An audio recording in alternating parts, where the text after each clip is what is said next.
अपना गोल फिक्स रखो कि हम आईआईटी कर रहे हैं। पूरे दिन भर में 5 घंटे थोड़ी आईआईटी होता है। तो सबसे पहले टिक करोगे कौन से क्वेश्चन हो सकते हैं। जो सवाल घर पे प्रैक्टिस करती है घर में तो हो जाते हैं पर एग्जाम में नहीं होते हैं। फिर फिजिक्स सॉल्व करने के बाद जब मैथ सॉल्व करोगे तो तुम्हारी प्रतिकूल हो जाएगी, नहीं होगी। जिन बच्चों की आदत नहीं होती ना पूरा सॉल्व करने की, उनका आंसर नहीं आते लास्ट। मोबाइल की जिद बिल्कुल नहीं करेगा, मेरे पास अभी कंप्लेन नहीं आनी चाहिए दोबारा। स्क्रीन के सामने जितना देर रहते हो आपका दिमाग ज्यादा थकता है। आज जो इंटरेक्शन कर रहे हो ये आप रोज के रोज करो। सर मैं और क्या करूँ। याद करने में दिक्कत आती है, टाइम मैनेजमेंट का इशू आता है, स्टडी प्लानिंग में इशू है, नोट मेकिंग में इशू आ रहा है। जेई मेन में 99 परसेंटाइल से ज़्यादा अगर लानी है, कम से भी कम 70 सवाल करने हैं। अपना गोल फिक्स रखो कि हम आईआईटी कर रहे हैं, बार बार ये चीज़ पता होनी चाहिए कि हम ये तैयारी कर रहे हैं। मन में जब तक ये रहेगा ना तब तक फिर क्या है, ये सब नहीं हटेगी कि हम जो चीज़ कर रहे हैं उसके लिए हमें अलग करना ही पड़ेगा, अलग होना ही पड़ेगा। ऐसे नहीं कि बस वो जैसा हम करते आ रहे थे वैसा ही करते रहेंगे तो फिर हम वो चीज़ अचीव नहीं कर पाएंगे। कुछ तो अलग करना पड़ेगा। तो वो है कि आप जो अपना स्लीपिंग टाइम है, जिस टाइम पर आप सो रहे हो उसको थोड़ा सा एक्सटेंड करने की कोशिश करो। 10 बजे नींद आ रही तो थोड़ा 10:30 11 बजे तक तो खींचूँगा। नहीं सोता तो नहीं हाँ नहीं, लेकिन क्या है कि बीच बीच में झपकी लेना, उठना, पढ़ना, तो उसमें फिर पढ़ाई नहीं हो रही है, उसमें तुम स्ट्रगल कर रहे हो, बस आउटपुट नहीं आ रहा उसका। बस तुम अपने आप को कुछ कर रहे हो कि ठीक है मैं जल्दी नहीं सो रहा हूँ, थोड़ा सा पढ़ने की कोशिश कर रहा हूँ, तो वो गलत पड़ जाता है। उससे टाइम भी बेकार हो गया, नींद भी अच्छी नहीं निकली, अगला दिन भी ख़राब हो गया है। तो क्वेश्चन थोड़े बहुत तो हो जाते हैं, मतलब जैसे मैं सोच लेती हूँ उनको, बट सर आंसर एक बार में नहीं निकलता है। और बेटा तू पढ़ भी तो 5 घंटे रही है, पूरे दिन भर में 5 घंटे से थोड़ी आईआईटी होता है। आप क्लास कितने घंटे के लिए आते हो बताओ। सर मतलब 5-6 घंटे, मतलब कंसंट्रेशन मेरा उससे मतलब नहीं है बेटा, कम से कम 8 से लेकर 10 घंटे की आपको प्रिपरेशन करनी पड़ती है अपार्ट फ्रॉम क्लासेस। आप मुझे टाइम बताओ, पहले एक बार बताओ कितने घंटे क्लास आते हो। सर मतलब रोज आज जो 3 क्लास होती हैं। 3 क्लास डेली कैसे होती है, कौन सा बैच है। सॉरी सर 3 क्लास नहीं, 3 क्लास एक मतलब हफ्ते में 2 बार 3 बार होती है। हाँ तो तुम्हारा ऑन एन एवरेज रोज़ 4.5 घंटे जाता है इंस्टीट्यूट में, एवरेज मान लेते हैं, आना जाने का भी जोड़ लेते हैं। 7.5 घंटे से 8 घंटे आपका सोने का मान लेते हैं। कितने घंटे बचे, 12.5 घंटे। कितने हो गए 12.5, अब कितने बचे, 11.5। अब 8 घंटे मैंने सोने के जोड़े हैं, जबकि 7.5 घंटे एनफ है आईआईटी की तैयारी करने वाले बच्चे के लिए। आप 11.5 घंटे में से 5 घंटे क्यों पढ़ रहे हो। सर मतलब वो मैंने लिखने के लिए लिखा, पर सर मैं वो मतलब मुझे समझ नहीं आ रहा था। कम से कम बेटा 8-9 घंटे की सिटिंग करो। हाँ सर मैं और बैठती हूँ। इसका जो मेन एजेंडा है ना, मेन चीज़ है तुम्हारी मेन दिक्कत, बताओ क्या है। तुम्हें याद नहीं रहते फॉर्मूले एक्चुअली क्या होता है, आईआईटी के अंदर मैथमेटिकल चीज़ें ज़्यादा आती है। जैसे फिजिक्स है तो फिजिक्स में फॉर्मूले लगेंगे। अब तुम्हें याद होगा तो फटाफट लगा दोगी, याद नहीं होगा तो डिराइव करने बैठूंगी। तो ये जो तुम्हारे 5 घंटे 6 घंटे तुम दे रही हो ना, एक्चुअली ये 5 घंटे 6 घंटे भी नहीं होंगे, ये 4 ही घंटे होंगे। समय ये देखो कि कौन से क्वेश्चन तुमसे हो पाते हैं, उनको सबसे पहले टिक करो। जो हो सकते हैं और जो तुमने पढ़े हैं टॉपिक जिनमें थोड़ा दिमाग लगाना पड़ेगा उसमें ऐसा लगा दो, और जो पढ़ के लगता है कि वो हो ही नहीं पाते हैं तुमसे तो उनमें कट लगा दो। हो सकता है शुरू के 4 क्वेश्चन कट वाले ही हैं, तो तुमको ये करना ही नहीं। अगर तुम शुरू से पेपर सॉल्व करोगे तो ऊपर वाले नहीं, नीचे वाले नहीं हो रहे हैं, 4 क्वेश्चन नहीं हो रहे हैं तुमसे, 5वां होने वाले में भी तुम्हारा कॉन्फिडेंस मिल जाएगा। तो सबसे पहले टिक करोगे कौन से क्वेश्चन हो सकते हैं तुमसे, और वहाँ से पेपर शुरू करो। हो सकता है ये 15वें नंबर का सवाल है जो तुमसे होगा, तो ये नहीं कि ऊपर से 1 से 14 तक करते आने के बाद तो 15वां करो। 15वें से शुरू करो, तुम्हारा पेपर 15वें से शुरू होगा, तो मार्क्स इंप्रूव होंगे। जिस क्वेश्चन में डायलेमा लगता है वो क्वेश्चन छोड़ दो, नेगेटिव नहीं होगा, तो तुम्हारे नंबर इंप्रूव होंगे। ऐसे करो, ठीक है। अपनी समस्या बता पहले, I will guide you in a correct way. मतलब मुझे कॉन्फिडेंस तो रहता है कि मेरा क्वेश्चन सही हो जाएगा, लेकिन फिर वो नेगेटिव चला जाता है, वो ओवर कॉन्फिडेंस हो जाता है। ऐसा क्यों होता है, ये सभी सब्जेक्ट में होता है। नहीं ये मतलब जैसे मैथ्स में ज़्यादा होता है, या अच्छा। तो मे बी वो कैलकुलेशन मिस्टेक की वजह से। क्या तेरे साथ ऐसा होता है कि तू जो सवाल घर पे प्रैक्टिस करती है घर में तो हो जाते हैं पर एग्ज़ाम में नहीं होते हैं। नहीं ऐसा ऐसा नहीं है, जो घर पे होते हैं वो एग्ज़ाम में भी हो जाते हैं। तो मतलब अपने को एग्जामिनेशन फोबिया तो नहीं है, वो नहीं है, बिल्कुल नहीं है। ठीक है चलिए अच्छी बात है। अब बता मैथ्स में गलती किस जगह करते, तेरे हिसाब से सवाल गलत क्यों होते हैं। क्या टीचर का पढ़ाया हुआ समझाया नहीं आता, आता है, वो सॉर्टेड है। जब सवाल पढ़ती है तो समझ में आता है पक्का। उसकी पूरी लैंग्वेज समझ आ जाती है, लेकिन बीच में एक कैलकुलेशन में थोड़ी गलती हो जाती है अगर क्वेश्चन लेंथी होता है। मैं वापस पूछता हूँ, सवाल पढ़ के समझ में आ जाता है, वो प्रॉब्लम नहीं है। सवाल करने के 3 स्टेप हैं, सवाल पढ़कर समझना, फिर उसमें क्या लगेगा ये ढूंढना, ठीक है।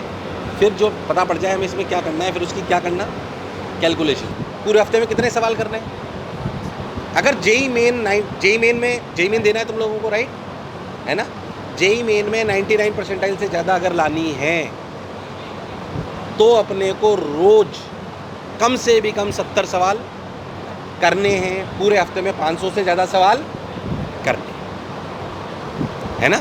खाली हमारे सुविधाएं देने से सिलेक्शन नहीं होगा। क्वेश्चन तीनों सब्जेक्ट में होंगे, लेकिन तुम ये नहीं कर रहे हो। मुझे जहाँ तक लगता है कि तुम फिजिक्स ज़्यादा पढ़ते हो, केमिस्ट्री ज़्यादा पढ़ते हो, मैथ्स कम पढ़ते हो, जो कम ऐसा दिखे। और वो जो ज़्यादा पढ़ रहे हो उसमें भी स्ट्रेटजी आपकी सही नहीं है। स्ट्रेटजी जो है कि मैं केमिस्ट्री अटेम्प्ट करूँगा, उसमें 25 में से मेरे इतने क्वेश्चन 15 क्वेश्चन करने के बाद मैं फिज़िक्स में मूव करूँगा, उसमें 25 में से 12-13 क्वेश्चन करने के बाद मैं मैथ्स में मूव करूँगा। ऐसा क्यों कर रहा हूँ मैं? ताकि सबके ईजी क्वेश्चन तो मैं पहले कलेक्ट कर लूँ। कभी भी ये मत सोचना कि तुम फिजिक्स सॉल्व करने के बाद जब मैथ सॉल्व करोगे और फिर वापस से फिजिक्स में आओगे तो तुम्हारी बत्ती गुल हो जाएगी। नहीं होगी। अगर आपने ढंग से पढ़ा होता है तो आप सब्जेक्ट को इंटर स्विच भी कर सकते हो। एक चीज़ जरूर करना कि तीनों में मिक्स मत करना। केमिस्ट्री का पेपर कंप्लीट कर लेना और फिजिक्स और मैथ्स में स्विचिंग कर लेना। बताता हूँ, जो भी बच्चा ये कहता है ना कि मेरे से मैथ्स के पेपर में लास्ट में मेरा आंसर नहीं आता, इसलिए नहीं आता क्योंकि बच्चा घर बैठ के जब क्वेश्चन सॉल्व करता है तो पूरा सॉल्व नहीं करता। जैसे मान लो मैं कोई भी क्वेश्चन पूरा सॉल्व नहीं करता क्योंकि अब मुझे करना भी नहीं है, मुझे कोई पेपर देना ही नहीं है। अब होता क्या है, जब मैं पूरा सॉल्व नहीं करता, आज मुझसे कोई मेरा पेपर ले ले, बोले कि सर आप पेपर दे दो, मैं तो अटक जाऊँगा लास्ट में जाके। क्यों? क्योंकि मुझे सॉल्व करने की आदत नहीं है, कैलकुलेशन की आदत नहीं है। तो मैं आंसर तक सही पहुँच पाऊँगा इसकी गारंटी नहीं है, क्योंकि मेरे को आदत छूट गई ना मेरी कैलकुलेशन करने की। तो जिन बच्चों की आदत नहीं होती ना पूरा सॉल्व करने की, उनका आंसर्स नहीं आते लास्ट में। इसलिए क्वेश्चन हमेशा पूरा सॉल्व करना चाहिए, पहली बात ध्यान रखो, चाहे वो मैथ्स हो, चाहे फिजिक्स हो, चाहे फिजिकल केमिस्ट्री। ये कि एक क्वेश्चन नहीं हुआ फटाक से सोल्यूशन देखा, फिर दूसरा क्वेश्चन नहीं हुआ फिर सोल्यूशन देखा, तो वो इसमें वो फ्रस्ट्रेशन झेलने की हैबिट बिल्कुल नहीं है। जबकि इतना बढ़िया बच्चा था। अब एग्जाम में इसके पास सवाल आएंगे तो उसको बिल्कुल भी आदत नहीं है कि मेरे से 2 सवाल नहीं हुए तो परेशान हो जाएगा, ये पैनिक कर जाएगा, वही देख के लगता है कि ये तो करा है पर वो सॉल्व नहीं होता, पैनिक हो जाएगा और तो फिर तेरा कंसंट्रेशन नहीं लगेगा क्योंकि इसको पल पल में मोबाइल चाहिए, मोबाइल चाहिए। बिल्कुल राइट, हम कर रहे हैं ये नोट। आप ना इसका क्या करो, 2 घंटे तक इसको बोल और आप इसके नंबर ऑफ पेजेस काउंट करो कि इसने कितना पेन चलाया। आपको उसमें कुछ समझना नहीं है, आप तो बस ये देख लो कि इसने 15-20 पन्ने भरे नहीं भरे, अपने आप ही लाइन पे आ जाएगा। मैं पेन इसका रखती हूँ मोबाइल की, तुरंत आ जाएगा, मुझे काम करना है। इसको जब सोल्यूशन देखना हो ना, पूरा होमवर्क अटेम्प्ट करने के बाद सोल्यूशन देखेगा, मोबाइल की जिद बिल्कुल नहीं करेगा। मेरे पास अभी कंप्लेन नहीं आनी चाहिए दोबारा। आप प्लस आप एग्जॉस्ट हो रहे हो, स्क्रीन के सामने जितना देर रहते हो आपका दिमाग ज़्यादा थकता है, इसलिए तो बोलते try to keep yourself away from the screen as much as possible, जितना हो सकता। आप स्क्रीन से दूर रहो, आराम से पढ़ो ना अपना। इसमें आपके 4 to 5 आवर्स तो होमवर्क के हैं और बचा हुआ जो टाइम है वो सेल्फ स्टडी का है। हम इसको जैसे घर का ये समझाते हैं तो ये लॉजिक दिखता है कि हम वहाँ पढ़ लिए, लैब में पढ़ लिया, अब यहाँ घर पे तो रिलैक्स करूँगा। सर आप इसको थोड़ा सा you can't sit relax if you are preparing for JEE. Restless job है। पढ़ के आ गया से बोलो, आप टीचर से आज जो इंटरेक्शन कर रहे हो जिसमें अपन को इतना टाइम लग रहा है, ये आप रोज़ के रोज़ करो।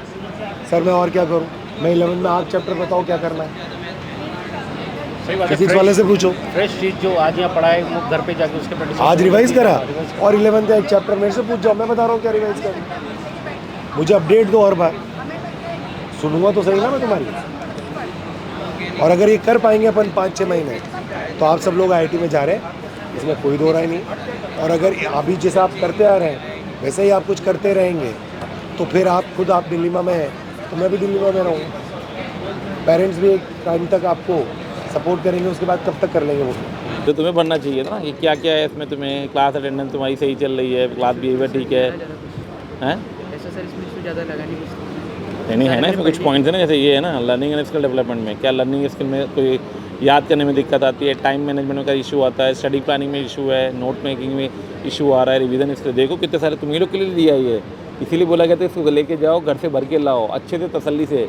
पीटीएम का मतलब ये थोड़ी कि आकर के टाइम पास करें, पीटीएम का मतलब है कि आपके साथ टीचर का with in front of parents एक इंट्रैक्शन, उस इंट्रैक्शन में आपकी जो कमियां हैं आप हमसे भी डिस्कस करो, क्योंकि एकेडमिक कमियां हमें पता होंगी, लेकिन जो रेगुलर कमियां वो पेरेंट्स को पता होंगी कि आप घर पे पढ़ रहे हो नहीं पढ़ रहे हो, कितनी देर पढ़ रहे हो। तुम यहाँ लिखो कि 7 से 8 घंटा, मान लो तुमने लिखा यहाँ पे कहाँ गया सेल्फ स्टडी वाला, स्टडी आया था, तुमने लिख दिया 7 से 8 घंटा, ठीक है। तो मैं पूछूंगा सर ये 7 से 8 घंटा पढ़ता है कि नहीं पढ़ता, तभी बताया कि नहीं ये तो 6 घंटे ही बैठता है, ये तो 4 ही घंटा बैठता है। इस चीज़ को बनना इंपॉर्टेंट है।